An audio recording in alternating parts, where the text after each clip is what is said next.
जनमत पार्टी जिंदाबाद जिंदाबाद जिंदाबाद। सीके राव जिंदाबाद जिंदाबाद जिंदाबाद। हारन छाप जिंदाबाद जिंदाबाद जिंदाबाद। हमारा नेता कैसा हो, सीके राव कैसा हो।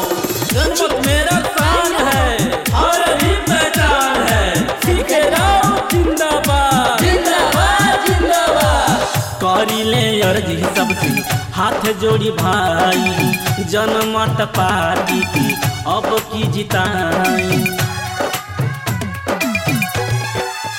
ए भैया करी ले अर्जी सबसे हाथ जोड़ी भाई, जनमत पार्टी की अब की जिताई। देशवा के लाज बचई है, रोड निर्माण करई है, सबके मिली हक अधिकार।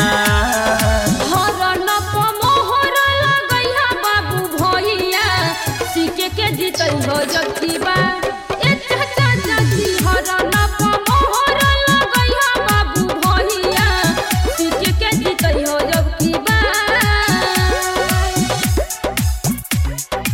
जनमत पार्टी जिंदाबाद जिंदाबाद जिंदाबाद। हारन छाप जिंदाबाद जिंदाबाद जिंदाबाद। सीके राव जिंदाबाद जिंदाबाद जिंदाबाद। जय मधेर जय मधेर जय मधेर जय मधेर जय मधेर जय मधेर। लड़ेले मधेश खातिर उतासी न तान के, टूटी नहीं देश रखी है एकता में बांध के। नहीं होई भेद भाव मिली सबके समान, हवे सीके राउत सगरो मधेशवा के संग। नहीं बहकाव में यहाँ सच्चा देश भक्त जीतैहा, जेले आवे खुशी के बहार। हरन मोहर लगैया बाबू भैया सीके के जीतई हो जबकि बात ए चाचा चाची हरन मोहर लगैया बाबू भैया सीके के जीतई हो जबकि बात।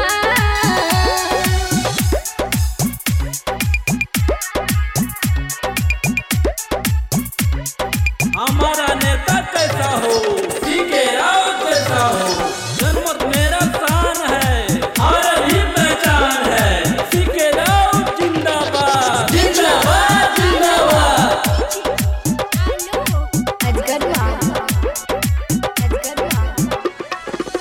गरीबन के भूख मिटई है, दुखियन के दुख हो, सबके अनुदान दिला के रखिए उ खुश हो। जाई जाई चंदन वाई राज के बताई, रंजन राज के बोला के मोहर हरन को लगाई। सीके जी के साथ होई गांव घर विकास होई, सबका के मिली रोजगार।